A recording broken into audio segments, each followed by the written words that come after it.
These are the best practices in B2B thought leadership. Facilitating our panel is Michael Phelan. He is a principal at Go-to-Market Pros, where he helps companies make significant inroads into new markets and product categories. He's also the highest rated facilitator at Currnt. Welcome, Michael. Thank you, Gene. So the theme number 8 in a series, B2B thought leadership, best practices of executive teams. What are we going to learn today? So this board is all about B2B thought leadership. We're going to take a couple of different cuts at it. The first is going to be from an executive perspective, and then we're going to take a cut at it in the future, and we're going to look at it from a content marketing perspective and from an employee perspective and from a networking and group perspective. So the first cut we're going to look at is at an employee level, which is where a lot of thought leadership starts. And let's get into your panel. Really an interesting group of people. Tell us about your panel. Yeah, we have a really great panel. These are folks that come from a marketing perspective, a consulting perspective, advertising agent perspective, both folks that cut across B2B and B2C, and the folks that are on the commercial side of things, but also folks that are on the technology side of things. And so they've all had a strong interest in thought leadership. They all have a lot of experience, and they come with a wide variety of different kind of views. So really excited about sharing that today. So Michael, in your executive summary, you have 3 big thoughts we're going to talk about today. Yes, Gene. So the first thing is thought leadership is incredibly sought after. I often say to companies developing thought leadership, the challenge is it requires thought, and it really does. It's not something that can be done simply. You have to really plan it out. You have to really think about it. But it's surprisingly under-leveraged in the market. And we'll get into why that is. But I often see VPs of sales showing up at big conferences, and they get very mad when they see their competitor up on stage doing a keynote speech, or they see their competitor on a panel talking about the future of their market with customers and prospects. And they often say, well, why is that not me? Why isn't my company? Where's my CEO? And the simple reality is it takes time and effort to do this, and you have to really plan for it.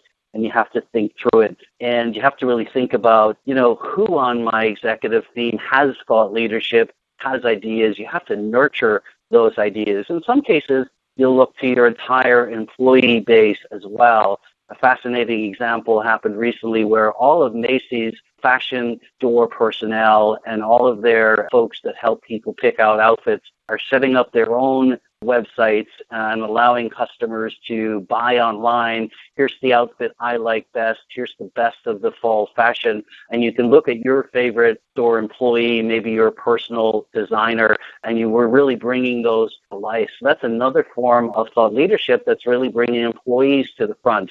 So thought leadership can happen all the way from the top at the C-level all the way to every employee in the company who really kind of gets out that company's brand, shares their own personal perspective, and adds to what customers want. That's brilliant. I love that. Let's get into key point number 1, which is some of the pitfalls that CEOs run into. And I would say a lot of times the CEO is never going to know they're this person, right?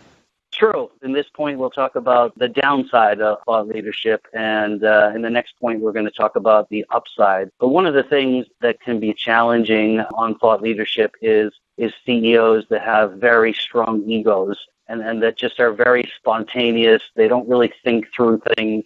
It's really more about themselves. And when the CEO is the face of the company and they put out things that are discriminatory or they put out things that are incorrect or they're overly promotional, they really kind of annoy the media and the analysts and the customers and the prospects and the employees because people are really looking for authenticity.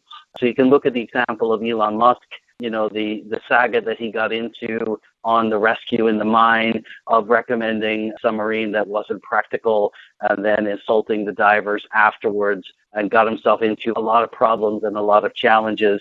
So when CEOs are all about themselves, they don't have a team around them to help to package that up. They don't think through it. They just kind of throw it out there. They can get the company into a lot of trouble. And the bigger the CEO, the more narcissistic they are and the more self-centered they are, the more the company gets into trouble. And in the worst case, that can really be catastrophic in terms of on stock, particularly if those CEOs are publishing maybe late at night, maybe they've had a few drinks, maybe they're tired, maybe they've been traveling. Toilet at 4 a.m. on Twitter, that kind of thing. Yeah, and we've all seen examples of companies that have got into, those type of binds, and it's very, very awkward. So thought leadership is a powerful weapon. It's a powerful asset, but like a sword, it has a two-sided edge. It can be used correctly and well, and it can be used incorrectly and do a tremendous amount of damage. So if this is the damaging side of the sword, let's switch over to the good part of the sword, the cutting part of the sword. What about CEOs that do a great job of thought leadership? Yeah, there are many, many CEOs that are doing a great job of thought leadership, and none of them are perfect by any means, but there are CEOs that really are the voice of the company and the voice of maybe the technology or Silicon Valley. You look at Steve Jobs, the impact he's made, how he's combined all of these previously unrelated technologies, how his simplification and miniaturization created new categories such as the iPod, and the company continues to do well today. Steve obviously has got some controversy with him in terms of the way he recognizes employees, and he might not be a perfect man in general. Very few people are. But in terms of leading the world and innovation and technology and design and building products that customers love, and inspiring all of the Apple folks to do a great job, including everything from the Genius Bar, the way they design their stores. He really believed in customer experience. He was beyond just make a product. He looked kind of broadly at everything that the customer would experience, and he was kind of way ahead of his time. And it's interesting with Jobs. Jobs has continued to shine, as Apple has grown, versus other icons like Jack Welch. It's deteriorated a little bit as his company has struggled, and some of the management principles are now being challenged. So thought leadership can come and go, and you need to be current and fresh and change with the times and be really tuned into the future to be successful. There's been a lot of really bad information we've learned about Steve Jobs and business practices and things like that. And unlike Jack Welch, it's kind of, so far anyway, bounced off, slid off. It hasn't really stuck. So do you see any kind of a difference or a conflict between these two mighty leaders?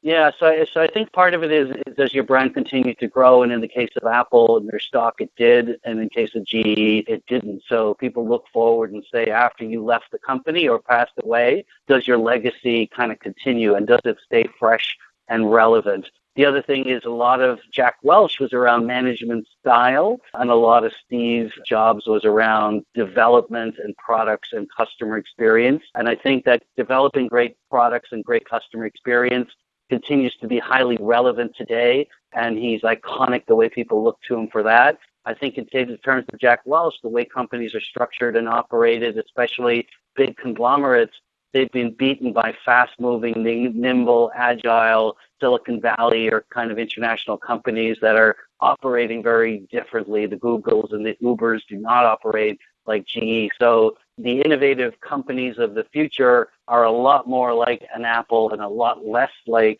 GE. So those are some of the factors that come into play. Another one that Gary brought up was Chick-fil-A, and Dan Cathy is known for his leadership and thought leadership, particularly in the service and the food industry, and he's really a strong character. Dan is got some controversy in terms of his political views and his religious views and his personal views, but his ability to impact his employees, to create a great experience, to deliver the right type of food at the right time, to innovate in that environment. People love going there. They love the food. They love the environment. But he's a strong personality, and whether you like his politics or you agree with them or not, and he does manage to get his view across. And that's part of thought leadership is, do you break through the clutter? It's not always whether you're right or wrong or whether everybody agrees with you or not. It's, do you break through the clutter? Do you have a strong voice? Are you leading? Are you driving change? And in some cases, that's going to be perceived as for the good of employees. In other cases, people might challenge it, but your microphone is very strong and very rich, and you're making change happen. And that's the nature of kind of thought leadership. Okay, so we're getting into your final point here, key point number 3. And Michael, I think this probably is the most important, and that is for, I think, a lot of companies, a lot of leaders, they really don't have what we would call a plan. And your key point 3 talks about the need to have a plan, right? Yeah, absolutely. It gets back to that example that I mentioned earlier on about that VP of sales showing up at a major show like CES and being kind of surprised that other companies are demonstrating thought leadership, are invited to speak, are being interviewed by CNN or the New York Times, and are on the stage with premier customers and premier prospects. Analysts are engaged with them. They have a much, much higher profile. This doesn't happen by chance. It happens by a lot of effort. You've got to have a thought leadership platform. You've got to have a thought leadership theme. The board talked a lot about, pulling together, folks from PR and from marketing and writing folks and presentation folks and saying, hey, we're going to have a central team that's going to support thought leadership, inviting your thought leaders in, finding where thought leadership are, letting employees kind of participate in that and gathering up and then building a platform to say, this is what our company is about. Here are our brand platforms. Here's how we're going to communicate. These are the things we're changing in the market. These are the themes we're driving. These are the new insights we've got. And we're really kind of getting that out there, working with marketing and sales to really message that out there so that when you show up at that conference, you're the one that your competitor is jealous about. You're the one that has that, because if you do it really well, you get invited in. You can't buy your way into thought leadership. There are really 3 types of thought leadership. It's interesting. There is kind of what I call fake thought leadership, where companies will pay scrupulous magazines or kind of fake TV shows to interview them to make them look like they're on CNN when it's really not a real TV show or magazine. There's what I call borrowed thought leadership, and that's where you align yourself with someone like an IDC or a Gartner or an industry association. So by aligning yourself, a lot of it's paid sponsorship, by aligning yourself with these folks, by being on the panel, by having them co-produce with you, by producing their content and co-delivering it out to the market, you kind of borrow their thought leadership and apply it to your company while adding some value. It's not that there's anything wrong with that. A lot of companies do it, but it's not as good as the high level, which is authentic, unique, proprietary thought leadership that's forward-driven, future-driven. It's based on solving critical customer needs. It's based on helping customers anticipate the evolution of the market. It's based on making your customers and your prospects better and helping them be better, helping them drive best practices, understand best practices, benchmark against that. So there's really the 3 levels. There's the kind of fake, there's the borrowed, and there's the real. And it takes more time and effort to do the real. So a lot of companies try and shortcut that, and they try and just do a fake one or they do a borrowed one. The real companies like Jobs, and Richard Branson and these companies, they're out there in the future and they're working the edge of their industry. They're pushing the boundaries.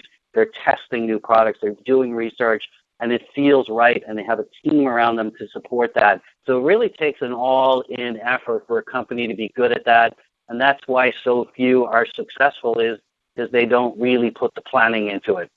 Michael, this has been just an absolutely fantastic and interesting panel discussion. Talk about the top 3 contributors for you. Yeah, so Himanshu he's been excellent. He's a creative director. He works a lot on technology and has a really good understanding about how information travels over the internet and how management teams are structured and how to kind of efficiently do this. Christine and Jay have both been on panels with me before. Christine is a channel and brand management expert, and Jay is focused on kind of market intelligence for industries and tech. Does a lot of kind of insight in terms of what drives industries, what influences them. So they've been all partnering up with me and have been very vocal and have great ideas on the panel. I'm proud to have them. Thanks for sharing this information. This has been really great, Michael. I look forward to our next conversation and theme number 9. Great. Well, thank you so much, Gene. That's Michael Phelan. He is a principal at Go-to-Market Pros, where he helps companies make significant inroads into new markets and product categories. And Michael, we will talk again. Thank you. Thank you, Gene.